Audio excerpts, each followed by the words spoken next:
Magandang umaga po sa bawat isa sa inyo. Welcome back to our 365 Daily Devotions.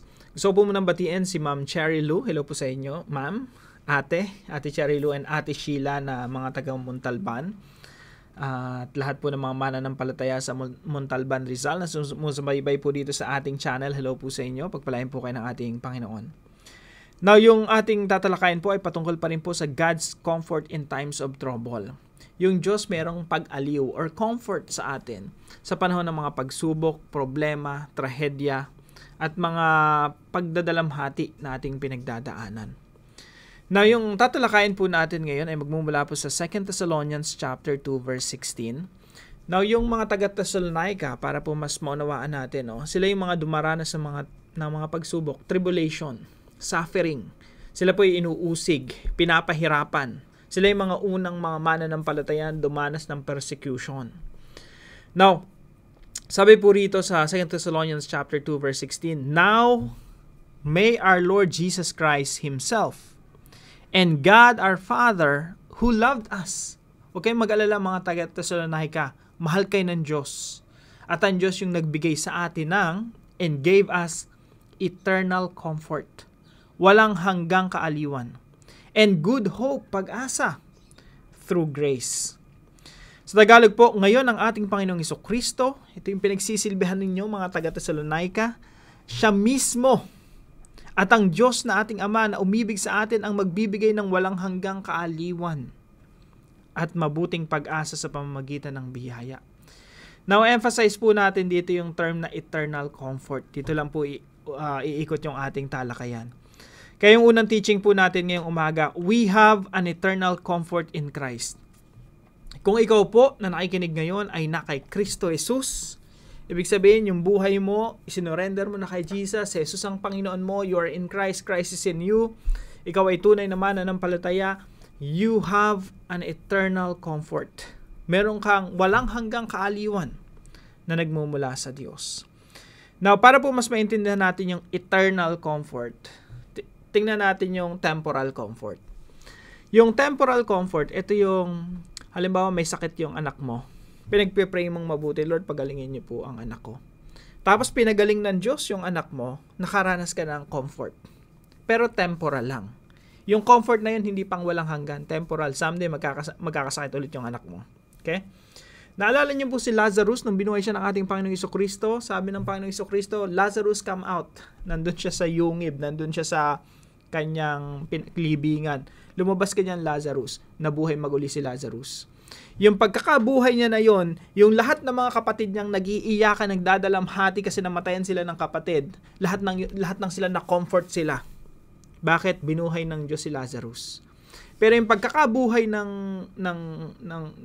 Panginoong Jesucristo kay Lazarus, yun ay temporal. Bakit? Namatay ulit si Lazarus Naunawaan po natin. So, yung mga sagot sa atin ng Diyos, kagaya ng, let's say, merong malaking pagsubok sa iyong buhay, tapos tinugon ng Diyos ang iyong panalangin, yung pagkakatugon ng Diyos na yun ay temporal. Ibig sabihin, hindi pang walang hanggan yun. Temporal comfort lang yun. Biniyaan ka lang ng Panginoon ng kabuhayan, that's temporal comfort. Someday tatanda tayo, someday mamamatay rin tayo. Kaya temporal lang. Now, yung eternal comfort naman, ito yung may kinalaman sa walang hanggang kaaliwan. Ito yung pagbuhay ng Diyos kay Lazarus, that's temporal. Si Lazarus namatay na ngayon, at someday bubuhayin ng Diyos si Lazarus uli. Pero pagkabuhay ni Lazarus in the future, kasama nating lahat na mananampalataya ng Panginoong Jesucristo, someday when Jesus comes back, tayo lahat ay bubuhayin mula sa mga patay. That is part of the eternal comfort. Bakit? Kailanman di na tayo mamamatay. Wala nang pagdadalamhati. Sa muling pagbalik ng Panginoong Jesucristo, papawiin niya ang ating mga luha sa ating mga mata, at hindi na tayo magdadalamhati at iiyak at mananaghoy. Yan po ay eternal comfort. Now, meron na tayong eternal comfort. Ibig sabihin, yung minahal ka ng Panginoong Jesucristo, minahal ka ng Diyos, forever ka ng mahal ng Diyos. That's our eternal comfort. Yung alam natin ng Panginoong Jesucristo babalik, that's our eternal comfort. Yung alam natin na tayo muling bubuhay ng Panginoong Jesucristo upang makapiling niya na pang walang hanggan, that's eternal comfort. Yung alam natin na mahirap tayo dito sa mundo, pero sa buhay na walang hanggan, mayaman tayo kay Kristo, that's our eternal comfort. Sa Panginoong Hesus po, we have an eternal comfort. Yung mga taga-Thessalonica, inuusig, pinapahirapan. Mga naunang Kristiyano na dumadanas ng persecution. Sabi ni Apostol Pablo sa kanila, you have an eternal comfort. Ngayon pa lang dito sa temporal, iko-comfort ka ng Diyos, tutulungan ka ng Diyos, lulupigin ng Diyos ang mga nagpapahirap sa inyo. Pero in the future, you also have an eternal comfort na kailanman, hindi ka na magdadalamhati, wala nang uusig sa inyo. So that's eternal comfort. Mga kapatid, ikaw at ako na tumanggap ng kaligtasan sa ating Panginoong Jesucristo, meron tayong eternal comfort, pang walang hanggan. Now, minsan iisip natin, Lord, bakit yung isang tao na to may cancer? Stage 4 cancer, mamamatay na. No, Lord, anong ginagawa mo? Huwag kang mag-alala kapatid, we have eternal comfort. Yang tao na yan, pag yan namatay, huwag kang mag-alala, pag yan mananampalataya, makakapiling ng Diyos yung pang walang hanggan, that's our eternal comfort. Kaya pag na-distinguish natin temporal sa eternal comfort, maunawaan natin na yung pag-asa pala natin, yung ultimate comfort pala natin, nandun sa pangwalang hanggan. Na kahit ikaw kapatid, dumaranas ka ng mga pagsubok ngayon, feeling mo hindi sinasagot ng Diyos ang iyong mga panalangin, namatayan ka na mahal sa buhay, kapatid, meron kang eternal comfort. Kasi yung comfort natin from the Lord, hindi lamang dito sa temporal, kundi ang comfort natin pangwalang hanggan. Kung ikaw man ay isang taong namatayan, recently, meron ka bang eternal comfort from the Lord? Hindi nagtatapos sa kamatayan yung buhay natin. Meron pa tayong buhay na walang hanggan. Kung saan makakasama natin ng Diyos ng pangwalang hanggan na hindi na tayo nagdadalamhati. Kaya mahalaga na tanggapin natin ang Ebanghelyo ng Panginoong Jesucristo na siya magliligtas sa atin. Ang Panginoong Jesucristo na namatay doon sa krus ay ipapatawad ng ating mga kasalanan. At kapag tayo po tumanggap ng Ebanghelyo ng Panginoong Jesucristo, we have that eternal comfort. Now, number 2 po, God's wisdom is infinite and His plan is eternal. Kaya nga kung ikaw to kapatid, meron kang stage 4 cancer, mahirap ka dito sa lupa, no? Talagang ang hirap ng buhay dito sa lupa. Naghihirap ka, nagdurusa ka. Huwag mong isipin na yung pag-asa mo nasa temporal lang. Kailangan kong yumaman dito sa mundo. Parang gano'n na, dito na lang yung pag-asa natin. Ang pag-asa natin pang walang hanggan. God's wisdom is infinite and His plan is eternal. Kahit yung paghihirap natin na yan, para tayong yung isang mahirap, yung isang Lazarus, no? Nandun sa ilalim ng nangunguhan ng mumo ng isang nahuhulog doon sa lamesa ng isang mayaman. Mahirap sa mundo na ito, pero sa eternal life, na-comfort siya. Binigyan siya ng comfort ng Diyos na kasama niya yung Diyos ng pangwalang hanggan. Mahirap sa lupa, pero mayaman sa buhay na walang hanggan. Kasi po, yung kahirapan natin dito sa mundo, kung hindi man tayo yumaman dito sa mundo, hindi man tayo umunlad, hindi man tayo malusog dito sa mundo na ito, parte yan ng infinite wisdom ng Diyos, eternal plan ng Diyos. Kaya wag po nating isipin na kailangan dito sa mundo maging masarap, hayahay na lang yung buhay natin. Walang karamdaman. Bilang mga Kristiyano, dapat di tayo dumadanas ng karamdaman, kahirapan, etc. etc. Di po totoo yun. Sa ating pagsunod sa Panginoong Jesucristo, along the way, dadanas tayo ng mga kahirapan at pagdurusa. Pero tandaan natin, pati yung pagdurusa natin, parte yan ng eternal plan ng Diyos. Kasi po, ang plano ng Diyos pang walang hanggan, yung iniisip natin masyadong maliliit. Pero yung iniisip ng Diyos pang matagalan, pang walang hanggan. So, pagtiwalaan po natin na God has an infinite wisdom and His plan is eternal pag tayo po'y dumaranas ng pagdurusa, katulad ng pagdurusa na dinadanas ng mga mananampalataya sa Thessalonica. Number 3 po, thinking in God's way gives us comfort. Kung tinitingnan natin yung sitwasyon natin na nagdadalamhati tayo, nagdurusa tayo, dami nating problema, pag titingnan natin yan sa perspektibo ng Diyos, sa pagtingin ng Diyos, na merong pang walang hanggang plano, mako-comfort tayo. Isipin natin, Lord, kaya pala yung anak ko dumaranas ng may autism, no? Anak ko merong pagdurusang pinagdadaanan, mental illness. Lord, kaya pala putol ang isang kamay ko. Lahat pala to, kahit ganito yung pinagdadaanan ko, meron ka palang part pala to ng napakaganda mong plano. Meron kang eternal plan. At meron akong eternal comfort na someday, mawawala sa akin ang lahat ng karamdamang ito. Na someday, makakalaya sa karamdaman yung anak ko. When we think in God's way, it will give us comfort. Wag po tayong mag-isip na parang Sa pananaw lang natin. Sa pananaw lang natin. Kasi pag tinignan natin yung situation natin sa pananaw natin, masyadong maliit yung ating pagtanaw. Pero pag tinignan mo siya sa pagtanaw ng Diyos na pangwalang hanggan, who gives us eternal comfort, magkakaroon talaga tayo ng kaaliwan, ng comfort sa atin. So let's think in God's way because that gives us comfort.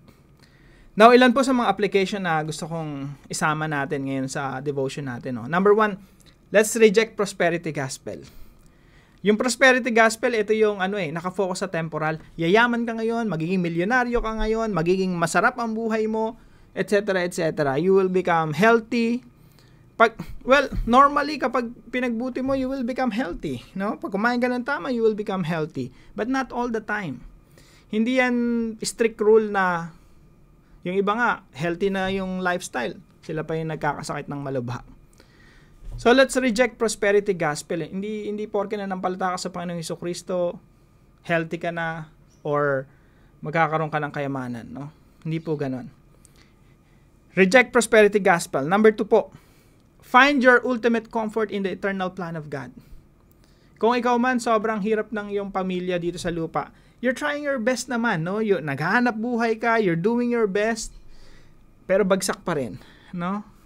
Tapos, yung mga member pa ng pamilya mo, nagkakaroon ng mga matitinding pagsubok, nagkakaroon ng karamdaman, para ba nagpapatong-patong yung mga negatibong nangyayari sa atin. Mga kapatid, pwede tayong manalangin ngayon, Lord, please bless me in this temporal world, in my temporal situation. Pwede natin panalangin yon, of course. And sumasagot ang Diyos sa ating mga panalangin. Kung kulang na kulang ka sa pinansyal, talagang kapos na kapos ka sa buhay, humingi ka ng tulong sa Diyos, and the Lord will bless you. Sumasagot ang Diyos sa ating mga panalangin. Pero sometimes, bilang mga Kristiyano, meron talagang pagdurusa na tayong dadanasin. Sa mga ganun pagkakataon, let's find comfort in the eternal plan of God. Yung plano ng Diyos pang walang hanggan. Yung plano natin, hanggang dito lang sa buhay na ito. Masyadong maliit, masyadong maikli. Pero ang plano ng Diyos pang walang hanggan. And number 3 po, let's think with the mind of Christ. Pag nag-iisip tayo, hindi lang pang dito sa lupa, hindi lang pang temporal, inisip natin, eternal pang walang hanggan. Kaya po kahit anong pagdurusa pinagdadaanan natin, kahit anong mga pagsubok, paglingkuran natin, huwag tayong manghinawa sa paglilingkod sa ating Diyos, sa paggawa ng mabuti. Kahit na hirap ka na sa buhay, gumagawa ka pa rin ng mabuti, tumutulong ka pa rin sa kapwa mo, you keep serving the Lord. Why? Because we're thinking with the mind of Christ. We're thinking about eternity. Nag-e-invest tayo sa buhay na pangwalang hanggan na kung saan dadanasin natin yung eternal comfort from the Lord. May karamdaman ka man ngayon, wag mong isipin hanggang doon na lang yun. Na pag namatay ka, that's it. Kahit ikamatay mo pa yan, you have eternal comfort from the Lord. You will be with God forever and ever. Now, para po sa ating discussion, why is it comforting to see our situation in the light of God's infinite wisdom and eternal plan? Bakit comforting na tingnan natin yung sitwasyon natin na puno ng problema sa liwanag ng karunungan ng Diyos at sa walang hanggang plano ng Diyos? Napakaganda po, ano? Napakagandang i-discuss nito, pag-usapan natin ito. Discuss natin sa ating mga discussion groups. Bakit comforting sa atin na kapag nagkaroon tayo ng problema sa buhay, mga trahedya nangyayari sa buhay natin, pag tiningnan natin yon hindi sa pananaw ng tao, kundi sa pananaw ng Diyos, bakit nakaka-comfort yan sa atin? Para naman po sa ating panalangin, Father, though we may not understand everything that happens to us, we choose to trust you because we believe that everything occurs according to your infinite wisdom. Lord, kayo po yung marunong sa lahat. Kayo po yung may control ng lahat ng bagay. At lahat po ng nangyayari sa akin, sa amin, ay hinahayaan yung mangyari for our advantage, for our benefit. You have the power to turn our difficult situations into something beneficial for us. Your plan is flawless. Your plan is perfect, Lord. And you orchestrate events according to your eternal purpose. Lord, I humbly submit myself to you. Let your will be done in my life. I pray this in Jesus' name. Sama po natin ito sa ating mga panalangin. At kung kayo po ay may natutunan dito sa ating devotion, ipalam nyo lang po sa comment section right below this video. At salamat po sa lahat nagsusuporta dito sa ating channel, sa lahat ng mga nananalangin para ma-produce po natin itong mga videos natin. At kung kayo po ay merong natutunan, palam nyo lang po sa comment section right below this video, and please share this devotion to your family and friends. Yun lamang po, pagpalain po kayo ng ating Panginoon. See you po tomorrow 5 a.m. dito sa ating Daily Devotion.